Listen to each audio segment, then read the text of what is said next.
Bonjour à tous et bienvenue dans cette nouvelle vidéo de Quantique Laravel. Alors la semaine dernière, il y a eu la Laracon Online avec pas mal de conférences, dont une qui était particulièrement intéressante et dont je voulais vous parler aujourd'hui, qui s'appelait Advanced Querying with Eloquent. Donc il y avait deux informations principales dans cette conférence. La première, c'est que dans leur application à eux, ils n'hésitent pas à écrire des requêtes spécifiquement pour leur base de données. Donc des requêtes spécifiques à Postgres dans leur cas, mais ça peut fonctionner pareil avec MySQL ou autre. Alors pourquoi c'était intéressant de voir ça? C'est parce que c'est quelque chose que je fais chez Quantique, à une moindre mesure, mais je le fais un petit peu.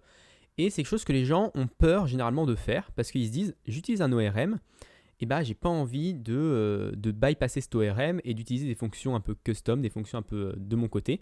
J'ai envie d'utiliser que l'ORM. Alors pourquoi les gens pensent ça? Premièrement, souvent les gens, la première remarque qui vient, c'est de dire, si j'ai envie de changer de Postgre à MySQL, et bah comment je fais si j'ai des requêtes spécifiques? Alors déjà, dans les faits, ça arrive très rarement qu'on veuille de changer d'une base de données à une autre.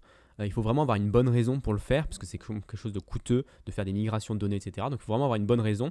Et généralement, si on a des bonnes raisons, ce n'est pas les 2-3 requêtes qui sont disséminées dans notre application qui vont nous bloquer. En fait, si on a vraiment une bonne raison, eh ben, on passera une demi-journée à remplacer, à réparer ces requêtes, à les changer. Et voilà. Donc vraiment, c'est pas forcément une contrainte qui est réelle dans la vie de tous les jours. Ensuite, les gens, ils savent pas forcément aussi que l'ORM, il te donne accès à ta base de données de manière, on va dire, brute si tu lui demandes. Donc, par exemple, avec Laravel, on peut faire des requêtes, ce qu'on appelle des requêtes raw, c'est-à-dire des requêtes simples. On lui donne une requête et il l'exécute sur la base de données, sans vraiment poser de questions, sans faire de changements, etc. Alors, il y a des problèmes peut-être de sécurité aussi. Il faut faire bien attention à ne pas injecter des valeurs n'importe quoi qui viennent de l'utilisateur, parce que même chose, ça peut être des injections SQL potentielles. Mais normalement, si on utilise les choses bien, eh ben on peut faire des escapes, etc. avec PDO, comme classiquement on ferait dans une application pas Laravel, quoi. Donc ça, c'est le premier point. Il ne faut pas avoir peur de ça. Et je voulais vous montrer, par exemple, dans l'application Laravel, par exemple, tac. Moi, je l'utilise, la principale, enfin le seul endroit d'ailleurs que je pense où j'utilise des requêtes custom, c'est dans mes migrations. Donc par exemple, ici, j'ai une table qui contient une colonne Person ID et une colonne Company ID. Le problème de cette table-là, c'est que un client peut être soit une personne, soit une entreprise, mais il ne peut pas être les deux. Et donc du coup, je suis obligé de mettre les deux champs en nullable, parce que je ne peux pas avoir un champ qui est... si je ne les mets pas en nullable, il y en a forcément un des deux qui sera nul. Mais par contre, avec Laravel de base, je ne peux pas vérifier qu'il n'y en ait que un des deux qui soit valide, et pas ni les deux sont nuls, ni les deux sont mis à un chiffre. Donc c'est vraiment quelque chose qui n'était pas possible à faire avec Laravel. Du coup, j'ai utilisé des DB statements pour bypasser Laravel et pouvoir créer des contraintes spécifiques dans ma base de données avec alter table, add constraints. J'ai créé une contrainte qui me dit qu'il y en a un des deux qui ne doit pas être nul. Et j'ai créé une contrainte qui me dit que les deux ne peuvent pas être nuls. Donc soit il y en a un qui est nul et pas l'autre, mais les deux ne peuvent pas être nuls et les deux ne peuvent pas être mis à une valeur.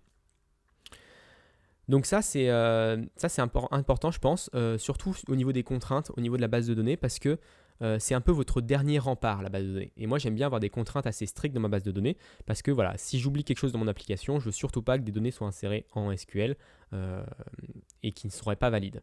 Donc c'est vrai que PHP c'est bien, ça permet d'avoir un joli message d'erreur, mais je préfère que le client voit une exception, entre guillemets, enfin voit une erreur 500 et voit une page, un problème est survenu, plutôt que d'avoir des données invalides dans ma base de données. Donc c'est vraiment quelque chose que j'essaye de faire le maximum, de récupérer, enfin de rajouter des contraintes dans ma base de données. Et j'utilise souvent DB Statement pour ça, parce que Laravel ne fournit pas toutes les possibilités, il fournit les uniques, il fournit les nullables, mais pas tout ce qui est possible de faire avec une vraie base de données au niveau contrainte. Donc ça, c'est pour le premier point de cette conférence. Et le deuxième point de cette conférence, c'est que pour prendre un petit peu en exemple et montrer un petit peu toutes les fonctionnalités d'Eloquent, il montre les subqueries, la résolution du n+1 problème, enfin il montre pas mal de choses avec Eloquent qui sont assez intéressantes. Mais pour faire ça, il a une application exemple, et dans cette application-là, il utilise la debug bar. Alors la debug bar, je ne sais pas si vous voyez ce que c'est, la debug bar, c'est cette barre qui est en bas quand je suis en développement, et qui permet d'afficher les vues, les exceptions, les requêtes effectuées, les mails envoyés, qui est connecté, etc., les sessions. Ça permet de voir un peu toutes les informations. Dans sa conférence, il s'intéresse à 3 éléments de cette debug bar. Le premier, c'est le chiffre ici, le 5, le nombre de requêtes qui sont faites pour afficher la page. Ensuite, il y a le nombre, la memory usage, donc la mémoire qui est utilisée par PHP, la RAM en gros. Et enfin, la durée de la requête, donc en millisecondes, combien de temps a mis Laravel pour générer la page. Et donc, il montre qu'avec Laravel, vu que Eloquent utilise un pattern Active Record, qui est un pattern qui est assez laxiste, on va dire, au niveau de où sont faites les requêtes. Donc, par exemple, avec Laravel, on peut faire des requêtes dans notre vue sans s'en rendre compte. Des requêtes, généralement, qui donnent, si elles sont dans une boucle, peuvent donner lieu à des problèmes de performance à cause du N+1, c'est-à-dire qu'on va faire une requête à chaque tour de boucle. Et donc, c'est ce genre de petits problèmes qui peuvent être vus grâce à cette debug bar, parce qu'on voit que le nombre de requêtes augmente, on voit que la mémoire augmente, le temps augmente, etc. Donc vraiment, pendant toute la conférence, il montre ça, il montre que le nombre de requêtes peut augmenter, et puis on peut trouver des solutions pour le maintenir à un niveau assez bas. On peut également voir que la mémoire augmente, même si le nombre de requêtes n'augmente pas, parce qu'on charge des données qu'on n'a pas besoin, donc on peut faire des selects plus précis pour avoir, avoir une empreinte mémoire moins importante sur notre serveur. Et même chose sur la durée de la requête. Donc c'est vraiment quelque chose qui est important. Et lui, il disait qu'il avait un threshold à 500 millisecondes, où sur son site, ils essayaient de baisser toute leur page en dessous de 500 millisecondes. Le problème de la debug bar, moi que je vois avec la debug bar, c'est qu'elle est toujours là quand je développe en bas. Mais forcément, c'est quand même pas très visible. On voit pas forcément, on fait pas attention quand on a un saut de requête ou quand on a une mémoire qui est un peu trop élevée. On n'y fait pas trop attention, on est plus concentré sur le cœur de la page. Et donc du coup, hier, j'ai travaillé sur un petit middleware que j'ai rajouté sur l'application. Alors c'est pas un truc qui va aller en prod, c'est un truc vraiment prototype. Mais je voulais vous montrer un petit peu à quoi ça pourrait ressembler.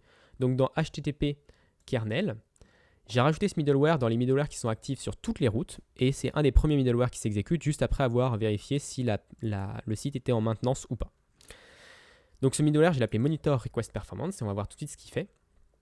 Donc dans ce middleware, si c'est pas en debug, je return next, on s'en fiche, on fait rien si on n'est pas en debug. Ensuite, je mets en place le monitoring avant le début de la requête, je génère la réponse, et ensuite je calcule les statistiques. Si les performances sont mauvaises, et que je suis en local, donc si je suis en local, j'injecte l'erreur dans la réponse. Donc en local, ça veut dire si je suis en train de développer là sur mon Firefox, j'injecte une erreur dans la réponse. Et donc ça c'est bien, ça va mettre un panneau rouge bien visible en haut pour me dire ok, cette page-là, elle est mauvaise au niveau performance. Et si je suis en testing, et ça c'est aussi un autre élément qui est assez intéressant, quand je lance mes tests avec PHP Unit, s'il y a une des requêtes qui est mauvaise en performance, je veux marquer le test comme incomplete. Donc ça ne va pas me le faire fail, donc PHP Unit va toujours être vert, entre guillemets, il va être jaune plutôt, mais il va me marquer tous les tests qui sont incomplets, c'est-à-dire qu'il faudrait repasser dessus. Donc c'est quelque chose d'important. Donc le monitoring c'est assez simple, je calcule les trois valeurs que je vous ai dit tout à l'heure, je calcule le memory get peak usage, donc le moment où le PHP a utilisé le maximum de mémoire. Je calcule le nombre de requêtes qui sont arrivées sur la page, et je calcule le temps de la requête en millisecondes. Et mes thresholds, ils sont très simples aussi.